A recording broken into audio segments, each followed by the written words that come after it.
Hello and welcome to FounderFM. I've got a pretty special guest for you coming right up in the next 45 minutes on FounderFM. He's an investor, entrepreneur, and world traveler of the highest caliber. And why I say that? Well, let's start at the top. Investor, entrepreneur, world traveler. Well, he's had 4 exits in 8 years. Projects generating over $150 million in internet sales since 2008. 3 of them were multi-million acquisitions, including Skycig, Booked, and College.com. He's a world traveler. He was born in South Florida. He went to university in Florida State, but after that he moved abroad, lived in UK, China, and Thailand. We catch up with him in Thailand. He's going to share with us his secret formula for success, how Sam Marks was so successful at what he did. It's 3 things that we're going to focus on in this interview. So entrepreneurs, take note. If you want to go from 0 to hundreds of millions, this is how you do it. It's all about 1, getting in early, 2, copying a model that works and executing better, and thirdly, most importantly, the hustle. So let's go to Thailand to meet the man himself, Sam Marks, on FounderFM. FounderFM.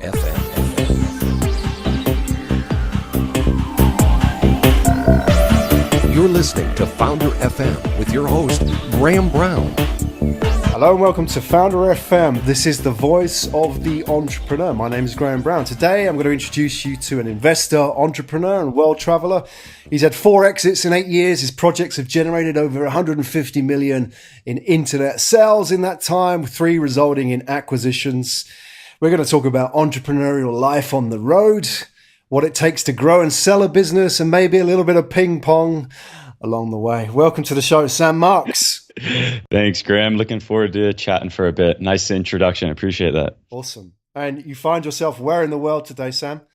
I'm in the rainy season of Bangkok. Just came from Singapore. I was there for 2 months, and I'm just passing through Bangkok on my way to Europe for, I guess, the last end of the tail end of the summer.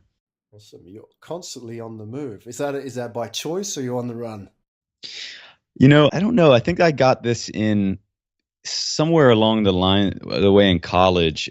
I always felt compelled to move apartments like every 6 months. I just found the experience of where you lived even in a local area like a college campus just totally changed your experience. And then fast forward to my most recent business was in Britain. And during that business, after we sold the business, I stepped back and looked at my kind of travel path over the course of that time and realized I had never slept in the same bed for more than 5 nights over the course of about 4 years. 4 years. Yeah.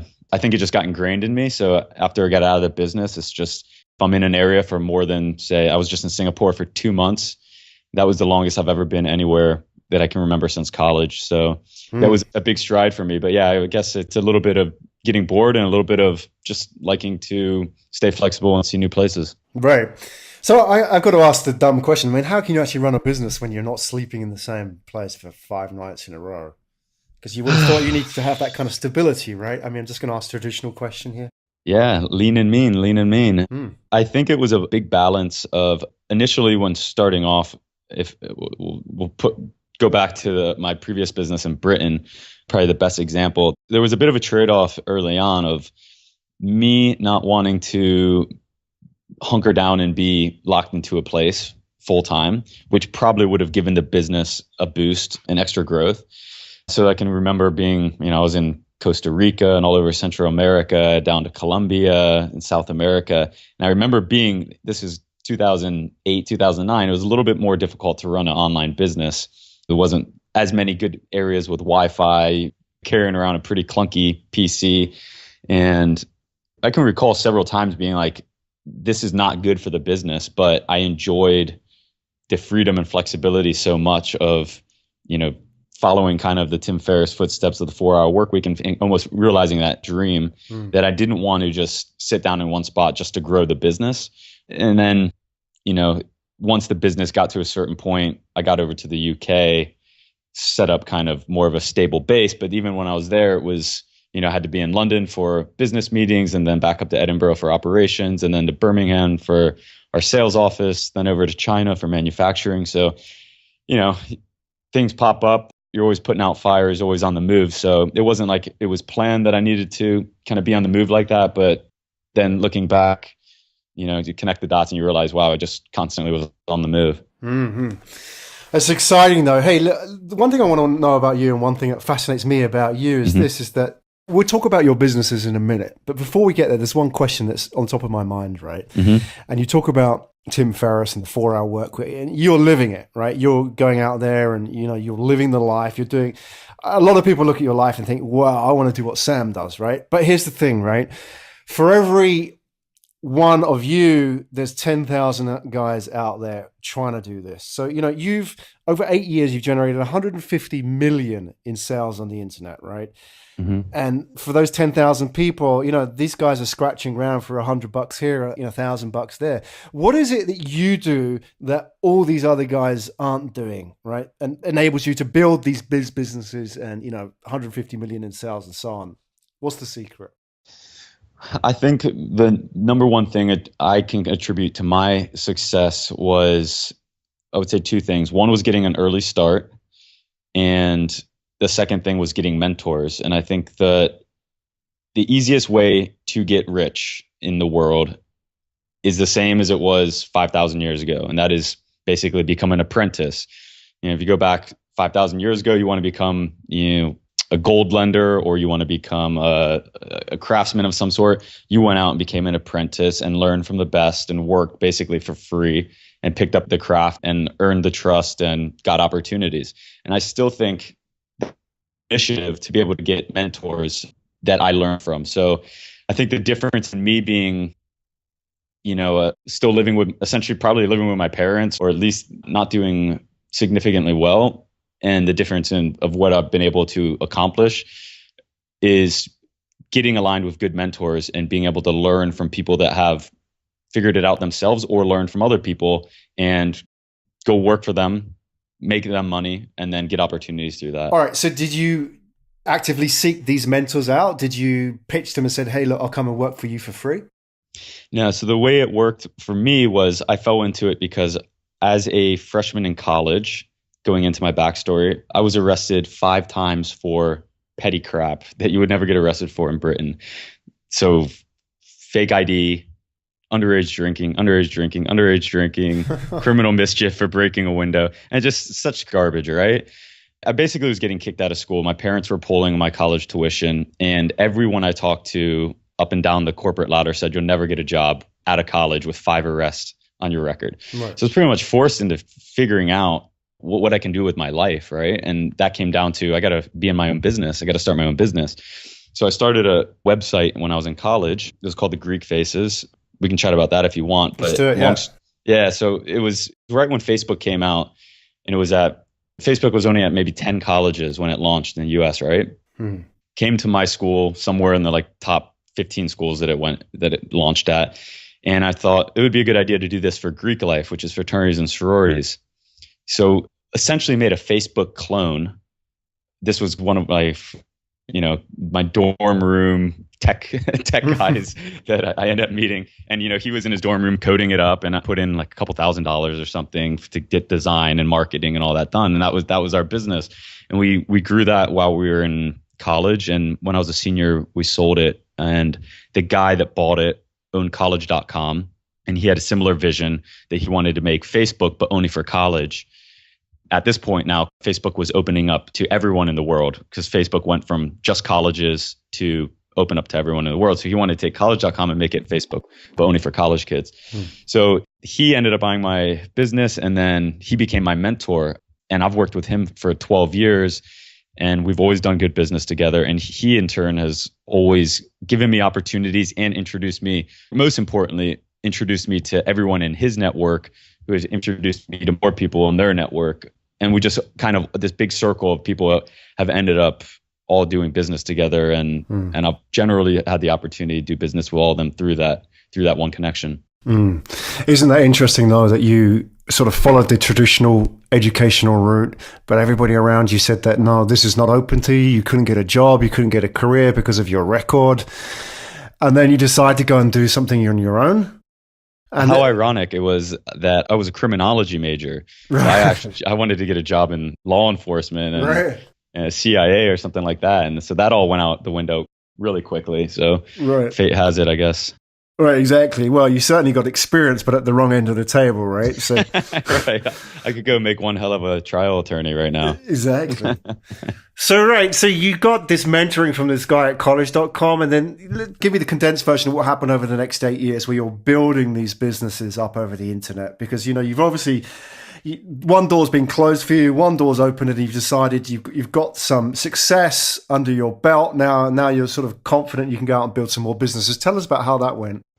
So essentially, college.com did quite well. And I was only 22 at the time. I was actually 21. I was working for him full time. And then when I graduated 22, I went down and worked with him in an office for about a year. And then they sold that business. And I didn't get any part of that. I didn't have any equity. And they made a nice penny off it. So after, it was really disappointing, right? It was disappointing because it was just a great business to be part of. It was a lot of fun. It was, I was going around to college campuses, throwing parties. I was learning a lot through, this guy and his network. And then one day, they call us in the office and say, hey, we decided to sell the business. Everything's over. So later that day, he called me. He's like, look, I know, that wasn't easy. And I hate to, just cut the engine out from this thing right when it was really starting to get steamrolling. But I promise the next thing that I do, I will bring you in and, we'll be partners or whatever. So over that time, we started doing affiliate marketing. And again, he introduced me to people. I was already doing affiliate marketing, but at quite a low level. I was figuring out how to sell $500 a month worth of something online. I knew the fundamentals. I knew how to advertise online. I just didn't know how to properly optimize offer landing pages, etc. I didn't know how to find the people with the good offers and get inside deals and stuff. So once he was able to introduce me to a couple of people that were doing it well, he basically said, okay, here's the deal. You figure out how to do everything and I will fund everything. So I will finance or I'll bankroll any of our advertising spends, but you have to do all the labor, right? That became sort of the foundation for our relationship going forward. We made a lot of money doing affiliate marketing. And through affiliate marketing, we got to see just how much money could be made online. So, we went from doing $100 a day in sales to $50,000 a day in sales in just a matter of, 8-10 weeks, right? I had no idea that was even possible. I was living in a much smaller world. So I think having that experience, I look at a lot of entrepreneurs now and I look at their business model and I look at their vision. Their visions just aren't big enough because they haven't seen things scale that fast. And when I was able to see things scale that fast with not that much work, it was basically me just plugging away to 8-10 hours a day online, creating ads and landing pages and stuff. It just opens your eyes to what's possible on the internet. And this goes back to 2007, 2008. So after that, the other good thing with affiliate marketing, of course, you learn an amazing skill, is you also get to see other sides of the business. So we were just doing the affiliate stuff, which we were just selling something for other people, right? But then you get synced up with manufacturers and you start to understand how much money they're making and how they're doing it and, where they're making product and how they're handling customer service. So you got to see kind of the full scale of a full product business. And what we realized as affiliates was, you can make a lot of money and it's simple accounting. It's like spend here, make money here, and that's it. But you go out at night and people are like, what do you do? And you're like, I'm an affiliate marketer. Right? I sell, X, Y, and Z online. And you don't really have a brand. You don't really have a product. You're always fighting for new offers and stuff. So while we loved it, it was like, next thing we do, we really want to own everything. We want to own the product. We want to own the IP. We want to own the brand. And so we kept our eyes open. And I guess that's ultimately what led us into starting the business in Britain, which was called Skycig. Tell us a little bit about that. So this was a product, or this was a physical product or a service that you launched, which you basically said, look, we want to have a public face to this. You don't want to just be the affiliate guys at the back who nobody knows. We want to have something we can talk about, right? So tell us a little bit about that business. Exactly. So Skycig it became Europe's biggest electronic cigarette company. So this goes back 2008, 9. I think we did our first sales in the end of 2009. And electronic cigarettes no one had even heard of them. Now, everywhere you go, you see them, except in like Singapore, Hong Kong, they're illegal. I don't know. They have them in Japan. Do you see them in Japan? They're around, but they're just not mainstream. Yeah, so they're not quite in China. They're huge, but all over Europe now, North America, they're everywhere. So when we started, it was back in 2009, 8, 9, and no one had even heard of these things.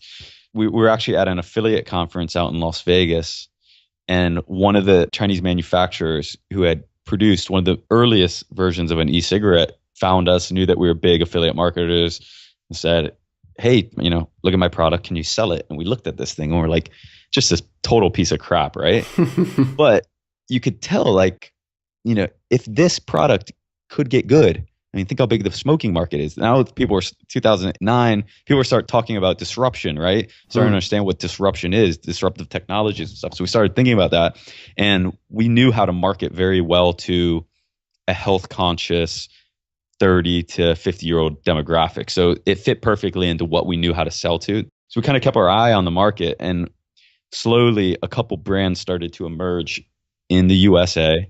And we were able to realize that they were doing fairly large sales volumes because we had contacts in processing and fulfillment. We figured out that they were starting to push pretty big volumes. And we looked at the UK, and none of us had ever been to the UK. And we decided that maybe we can take this concept and take it to the UK. And, you have a very I wouldn't say a very health conscious crowd, but you have very expensive cigarettes. You have cold weather. You have a smoking ban. The product would sell on a lot of different levels, right? So we gave it a shot. Yeah, I went over to the UK and the hustle began. Tell us a bit about that hustle. Were you actively out there pounding the street? Were you doing like the GoPro thing where you're sleeping in your van and doing all the trade shows? Or what was it actually like? You pretty much nailed it right on the head. I mean, it's a proper hustling startup story. It's almost textbook in a sense. And it was somewhat by chance and somewhat because of the market conditions. So we started the business on $50,000. And the biggest problem with the business was after we decided to get into it, we didn't do any market research on how to actually advertise. We just assumed you could. The product was classified as tobacco. So anything that's classified as tobacco, you can't advertise. You can have a website, but you can't buy media. You can't have radio ads. You can't run Google PPC. You can't run Facebook ads, right?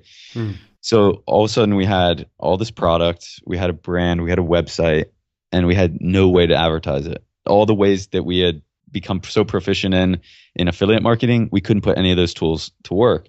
So all of a sudden we're like, oh, we're totally stuck, right? So what do? I flew in my college friend from the US to the UK. We get to London, we rent some type of hatchback car, fill all of our product into the back of the car. The first day in London, I'm filming some people like trying the product, and I put the camera down for 2 seconds, grab a beer, turn back around, all the camera equipment's gone. No way. I'm like, I thought London was the safest city in the world. And no. It got stolen right away on the first day. Oh, man. So we ended up just doing the rest of the trip with this like $60 point and shoot camera. Yeah, we did a big road trip all through. We ended up spending most of the time in Scotland, and we were just handing out product to people, taking a video of them, taking a photo of them, in order to get the product, they just had to go to the website, leave a testimonial. And then in each kit, we called it kit, each product, we had a little referral code that they could refer a friend and that they could get 50% off their first refills online. So that was it for 3 weeks. It was every day in the streets. We ended up giving out like 400 kits to people. And every day it was just literally just hustling. I was going out, going to pubs, finding people that smoke, giving them product, getting them right testimonials, taking video of them. So we ended up crossing about 15 sales to about 20 sales a day, reoccurring after that 3-week campaign. And that was kind of the start of the business. Did you actually enjoy the hustle? Because I can imagine some entrepreneurs might think, hey, look, I've already had an exit. I've got all my, stripes. I don't need to be out there doing the frontline stuff. I can send some of the interns out to do that stuff. I mean, how did you feel about going out and doing that stuff? I would say it was one of the best periods of my life because it was building something. It was building a brand. There's the affiliate days. Some nights I would be up, 21 hours a day, just clicking ads and testing things and burning my eyeballs out in the middle of the night. But this was something much cooler. And one of the benefits of having my college friend with me was he was a social spark. So I don't think I could have done it without someone that I was extremely good friends with, because every day you have to get up and you have to motivate yourself to go up and speak to strangers and convince them, to try the product and let them take videos. And it wears you down quite a bit, and the returns they're small. We're selling 5 a day or something. I'm living off microwavable food because I don't want to, we had made money in affiliate marketing by this time, but I had pretty big spending habits and Britain was expensive, at least at the time. It's a little bit cheaper now, I guess. Yeah, it was such a fun time because every day was a new day. We're driving from Edinburgh to Linlithgow to Glasgow, and half the time we're sleeping in the car, half the time we're sleeping in 8-bedroom hostels. It was a really good experience. I wasn't overly optimistic at the time about the business because it was really hard getting it off the ground, and without being able to really advertise, I just didn't think that there would be that much scale, right? It would just have to go so viral to pick up steam, but I was enjoying it. I was enjoying the roller coaster ride. I was enjoying seeing new places and trying something new. So I would say I definitely like the hustle. That inability to advertise kind of forced you to learn a new skill in a way, or forced you to master that, that sort of analog marketing, if you were getting out there and, pressing the flesh, talking to people and all that kind of stuff. And it seems like you did really well at that. What did the whole sort of experience teach you now? I know you've got the digital background. You've got this experience of going out and do the hustle and in the back of the van type thing. What did that teach you now that when you're growing businesses or when you're investing in businesses? Does it sort of give you a different angle on things, especially when you're looking at, new startup founders and how they're sort of going about trying to create a solution to a problem and so on?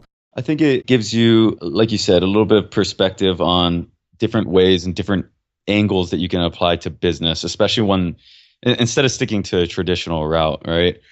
Another thing that we ended up doing is, so you're not allowed to advertise, right? But oftentimes, you can find loopholes and ways to do things. So one thing we figured out we were able to do was, the first guy I hired for that business in Britain, all he was a guy with a great attitude, and he had just graduated college. His only previous experience was working at, I forget what it's in the UK. It's kind of like a 7-Eleven. It's like Super Drug. Is there Super Drug? Or something? Super Drug. Right? Yeah, Super Drug. He was just like a cashier at Super Drug, but he had a great attitude and really wanted to work hard, and I got along with him well. So he came up with the idea, like, maybe we can set up promotional outlets in these malls. There's all these malls, across Scotland. Maybe we can get like a little promotional space, because the people that are selling the promotional space there, they're not necessarily following under all these high media regulatory guidelines that, the radios and print ads and Google and everything have to comply to, right? We went in one place and they're like, sure enough, yeah, you can take out a promotional space. It's £500 for a week. And we got these big banners done. We got these little kind of kiosks set up. We got 3 promotional, like, temporary workers, and we had 5 of us in there just using the product. And literally every single person that walked by came up to us and like, what is this? I've never seen this before. Like, and, smoking rates in Scotland are like, what, 50% or something, right? Right. Massive. Exactly. Yeah. And everyone's coming up, and we just started selling these things like crazy. It was unbelievable. And there's no way I ever would have thought about that, but it was 2 things. It was bringing somebody in that had totally different experience than what I had. They came up with an idea for a unique angle. And it was just realizing that just because one door is closed, or just because there's this umbrella policy over guidelines or the proper way to do things, doesn't mean that if you inquire enough, you can't find ways to do things. So I always say, don't break the law, but it's okay to bend the rules in a lot of cases. Yeah, for sure. It's a really fascinating case study as well. And, there's a lot of interesting angles there. And I think there's, for somebody that's launching a physical product as well, there's that angle about getting out there into the real world and meeting people face to face. And that's obviously really worked for you. In a way, you were forced to do it, but it was a good thing because, look at how brands like Red Bull have done over the years in terms of building their brand from very, very small niches, or, from Thailand, building up through the rave and the dance community and the students and so on. But always focus on that offline analog stuff, right? That face-to-face can really build fans over time. Sounds like that's what you did, building your fan base one customer at a time. It's hard work, but I guess that, that gives you so many insights, right? I'm just curious to see, what kind of things did you learn about the customers in the process? we always called it having a good ground game. So we looked at the ground game both online and offline. And online, we look at it as SEO and affiliates. So you launch your website, you start working on SEO in basically a market that is emerging and there's no competition in it. And if you put in the work and you do it properly, like you should emerge with good rankings in pretty quick time, right? And then same with affiliates. Affiliates, because we had that background, that was a big lever for us to pull, because slowly but surely advertising started loosening up around e-cigarettes, and affiliates were able to start really pushing these things. But also the reason that affiliates worked was because you could advertise tobacco on an organic site. So a lot of affiliates, they had sites that had organic traffic, and then they could advertise the offers, right? So, I spent countless time just emailing every single person that could possibly, affiliates out there that could, everything from watch resellers to diet pill affiliates and everything in between, and just offering it out. And, 1 in 200 take you up on your offer, but then all of a sudden you email 10,000 people with a good offer, and all of a sudden you have, 50, 100 affiliates. And that starts to snowball after time, So all these things, that's the online ground game. And then the offline ground game, it's just getting in people's faces. So we ended up scaling up to about, I think at one time we had 7 of these promotional things. So we got one going, and we immediately got another one going because we didn't know how quickly the opportunity was going to run out. So we're like, it's profitable. And think about how much branding you're getting. So these malls will have footfall of, say, 300,000 people in a week. 300,000 people are walking by your promotional stand, seeing your brand. So they don't have to buy something, but they see the brand. They go to the next mall, they see your brand. They go on the website, they see your brand. So all of a sudden, your brand starts kind of getting snowballing impressions, right? So getting out in people's faces and chatting with them, it's something that's very hard to do. It's something you can hire people to do it, but you learn so much about your business, your product, your brand by going out and just talking to people, right? And getting them to loosen up and tell you their honest feedback, watching them try it. What we learned by watching, so every time we had someone try it, we videoed them. When you're videoing them, you're not really watching them. You're making sure you get the camera right.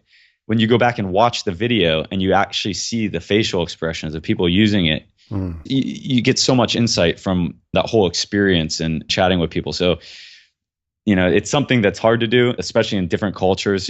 I think being American, it's something I don't mind doing that stuff that much. I was just in Singapore for 2 months. I mean, you could never get the majority of the people to go out and do something like that, right? It's something that's important for your brand and business, especially product businesses. And definitely a good ground game is an important strategy to implement. What was the e-cig business with Skycig? How did that go? And, fast forward the timeline on that for us a little bit and tell us where that went after the setting up these 7 booths. Well, it grew month over month, pretty much since the day we started it. So it was a little bit difficult to set up the business operationally, being a foreigner, getting a bank account there with all the know your customer compliance BS. It took like 7 months. So we actually had to stalled growth a bit because we couldn't hire people, didn't have a payroll there, right? And then I had to get all my visas and stuff. But fast forwarding, it ended up being about 3 years. We went from kind of these mall kiosk. Once advertising loosened up, we were able to start doing radio ads, then print ads. Then we went from online, went into retail. So we hired a retail team. Actually, you mentioned Red Bull earlier. We hired a field agency company that also did Red Bull's kind of brand promotion. Like I would say, the ground game for Red Bull in the UK. So we hired them. Soon we had agents in 15 different cities running around, knocking on the corner stores and trying to sell product into there. We got into all types of sports advertising and stuff. And pretty soon, tobacco and big pharmacies started getting involved in e-cigarettes. And that was a really stressful time because we were basically always dealing with litigation. We were dealing with, governmental issues. We didn't know if the government was going to wake up one day and say e-cigarettes are totally banned. It was a really messy, uncertain time that caused a lot of stress. We had a big payroll by this time, and we were, paycheck to paycheck with a growing staff. Margins were being diminished because so much competition was getting in with VC money. We had still only started this business with $50,000. That was all the money that we had grown it on. And at this time now we're fast forward to say 2013, we had a 50-person staff up in Edinburgh and a sales office in Birmingham. So it was a scary time. We didn't know which direction it was going to go. And we were fortunate in the end of about the summer of 2013, we had a tobacco company inquire about doing a merger acquisition with us. And then we had a second one. And then one thing led to another. We had a sales process and sold the business at the end of 2013. Was that the right thing for you? Because it sounds like, the monster was getting bigger and bigger and more demanding. It sounds like maybe you were kind of like, if that had multiplied by another 10x, would your sanity have held together? I don't think so. It was actually breaking apart. It was very difficult at this point to run the business. We had partners that were at different emotional levels, right? We had, people with families, people with mortgages, and then it was me that was like 26 and just running around with like a chicken with his head cut off, like, trying to run the business. And also, I didn't have much money in the bank, and I had put a solid, at this point, 3.5 full-on years into it, not even thinking about any other aspect of life.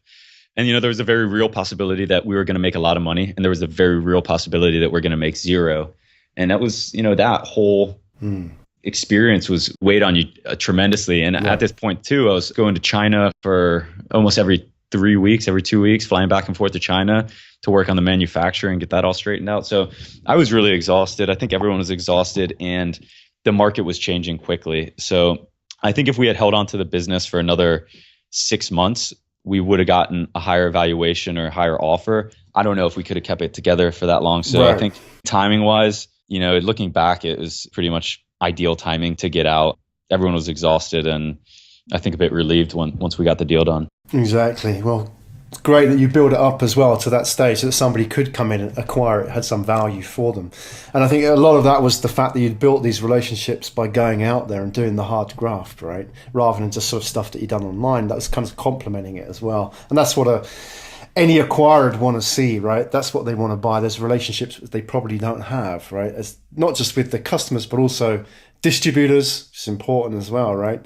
You had those channels. Yeah, you got it exactly right. A lot of our competition at the time were simply just traders. They were importing product, slapping a cheap brand on it, and distributing out. But they didn't have that full-on business. They didn't have the manufacturing down. They didn't have so a lot of our competition was going into the major multiples like Tesco, where it's essentially one contract. If you lose that contract, you don't have a business anymore. Where we took the opposite approach, where we went into all the independents, 50,000 independents in Britain. We were going in and getting in each one of those. So there's much more redundancy built into that, right? And I think a lot more value, because if 10% of them fall off, well, you still have 90% of your distribution, versus if you're in a Tesco or a Booker's cash and carry and you lose that deal, then you have nothing, right? Right. Well, it sort of goes back to your point. You would have replaced what would have been a potential acquirer having complete control of your feelings on a daily basis to a Tesco, right? Because, you said earlier it could be worth nothing or it could be worth a lot of money. But it's the same if you were, at the beck and call of a Tesco or a big retailer like a Walmart, right? They could turn around tomorrow and say, we ain't stocking your stuff anymore, right? We found something cheaper, or we're not doing this anymore. So in a way, it's kind of give you that bit of sanity and control. My question for you, Sam, is would you do that again? Would you go out, if somebody came to you and said, hey, look, I've got this product. It's an early market, it's a developing market in the sense that you're not gambling on the market. There are educated customers out there. All we've got to do is the hustle. Would you just tell them to go screw, or would you consider it? Like me, actually. Exactly. Like partnering up and going and knocking on doors. Well, I'm not to the extent where you would be in the back of the car again, but would you get involved in a business like that at some level? I enjoy the process of, I think, going from 0 to 1, you're going from basically a paper concept to your first sale. So I like figuring out that whole type of strategy. And I still enjoy a certain amount of, I say hustle, mostly just to keep you sharp and keep you honest. Yeah, we're doing a little bit of it with some of our current businesses, but, I got to be honest, like, you don't exactly wake up at 7:15 in the morning and say, I want to go knock on 20 doors when you definitely know you could, and it would help the business. I would say there's less of a drive there for me to want to do it. maybe if there was a product like in the future that I was just really passionate about it, and it was in a cool place. Like, I really truly enjoyed being in Britain for that amount of time. I love British people. I love the culture.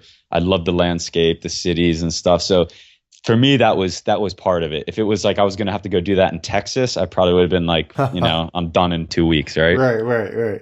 But it's interesting that you would, consider it in the sense that you wouldn't completely rule it out. And I wonder as well, I mean, you're an investor now, an angel investor in businesses.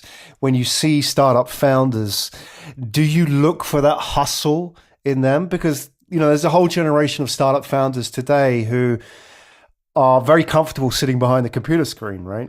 Mm-hmm. I'm just curious to know what you think of those guys. I mean, would you take a guy like that and sharpen them up, or find them a business partner, a co-founder? Or would you, if somebody didn't have the hustle, would you kind of treat them at arm's length?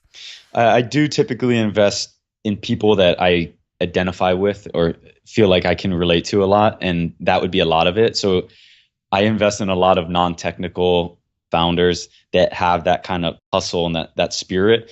But I also would look at it another way too. I think it's also just about finding people that are willing to work very smart and in non-traditional ways and think outside of the box. So I enjoy working with people with hustle because it's the camaraderie, right? You like to have camaraderie with people you work with, especially now.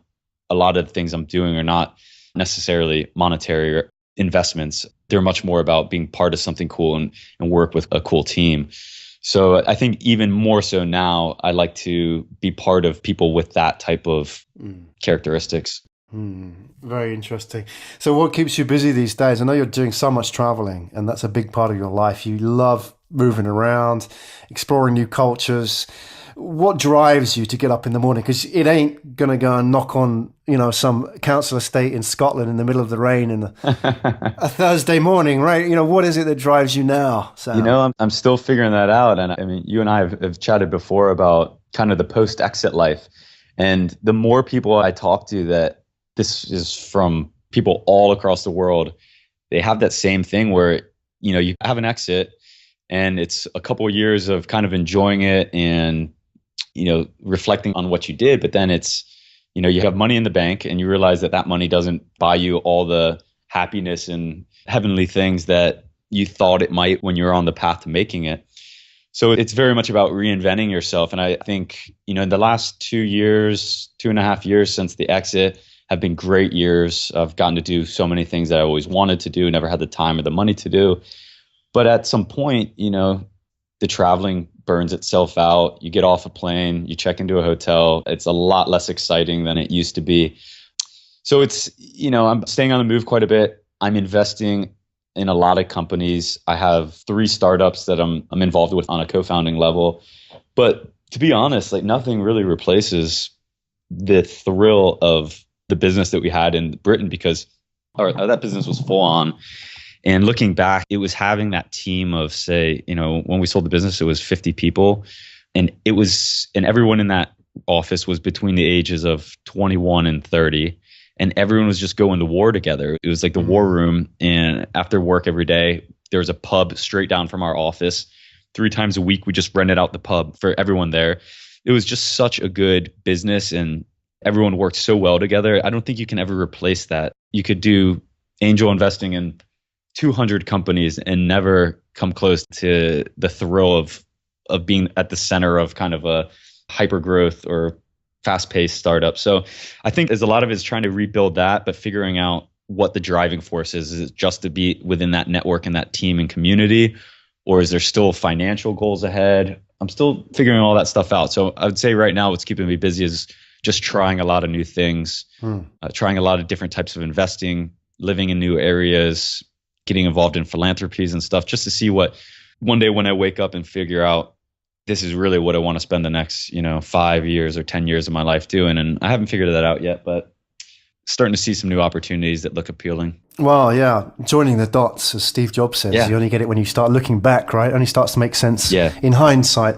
I'm just wondering as well, I'm curious that there are entrepreneurs out there listening to your story, and they probably want to reach out, connect with you, because, it's an inspiring story. And I believe you're somebody, like you said yourself, get in contact with mentors and get in contact with people who can really sort of bring you up. Maybe they're people that want to work in your startups, right? Or want to get into your network or, learn from you.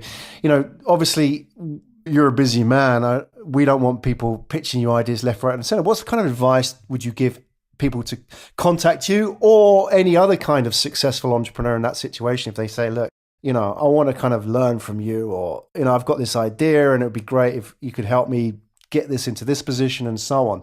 What would work for you? What gets your attention in that situation? Well, I have no problem with anyone emailing me. I don't always get back to everybody, but you can leave my email address in the show notes. And if anyone wants to get in contact, I'm always happy to give advice or fire back ideas if I have time.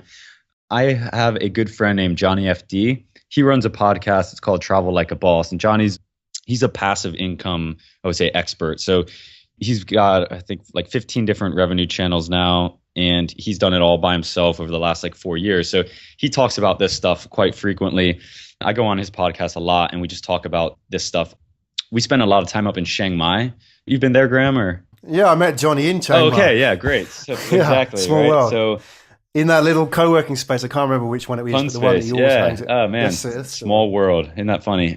Yeah, so we spent a lot of time in Chiang Mai, and Johnny's running a lot of kind of networking events there, like the Chiang Mai Coffee Club. And there's a lot of material in that network. There's different ways to get in that network, even if you're not in Chiang Mai.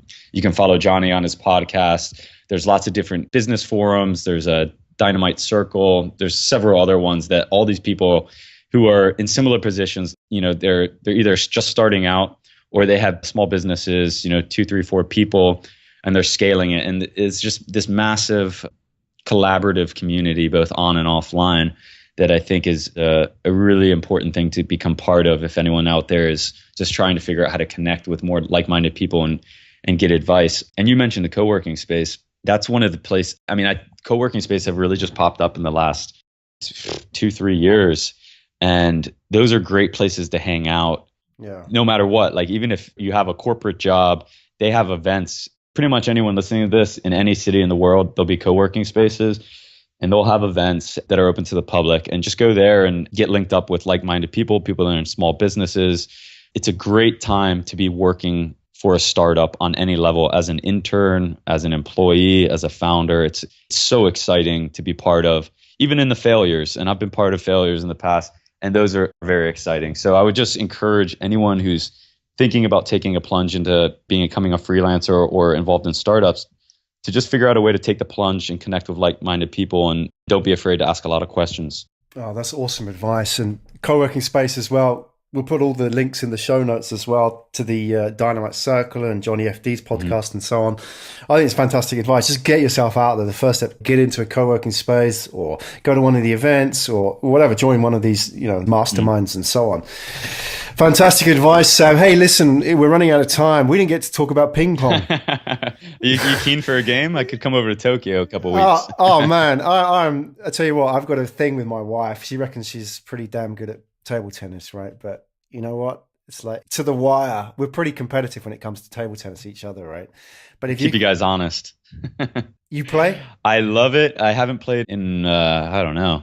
I grew up, we had a table at my house, and so I grew up every day playing my sister, my mom, my dad. Oh. My claim to fame is I was the 2006 cruise champion on a Royal Caribbean cruise that went from Florida to the Bahamas. There's only 6 people in the actual tournament, but hey, it doesn't matter. That's right. I'll take it. That's awesome. All right, man. Well, next time we're in the same city, same country, we'll have to pick up on that one. Let's definitely do it. Maybe you me, and Johnny FD somewhere in Asia in the coming future. He plays as well? There you go. Well, there you go. It's a challenge. Challenge accepted. Sam, hey, that's Sam Marks, everybody. Investor, entrepreneur, world traveler. It's an inspiration story. We'll put all the details in the show notes. Lots of good advice there. Fantastic in terms of, getting out there and just doing the hustle, man. It's your story is a great inspiration for people to get out from behind the computer and, connect with people, whether that's, partners in terms of, potential co-founders for your business, connect with people as customers, or just connect with people who can inspire you to, broaden your mind in your business world as well. So, Sam, it's been a real pleasure having you on the show today. Thanks for coming on. I know you're a busy man. Thanks for coming on and sharing your story with us. we'll hope you get you back on in the future as well, because you're a world traveler. So where you land up in 6 or 12 months time, I'd be fascinated to find out what's on your agenda these days and find out what the latest is with your projects. So thanks a lot for coming in, Sam. Appreciate it. It was a lot of fun, Graham. We'll catch up soon. Founder FM, voice of the entrepreneur. Find out more at www.founderfm.com.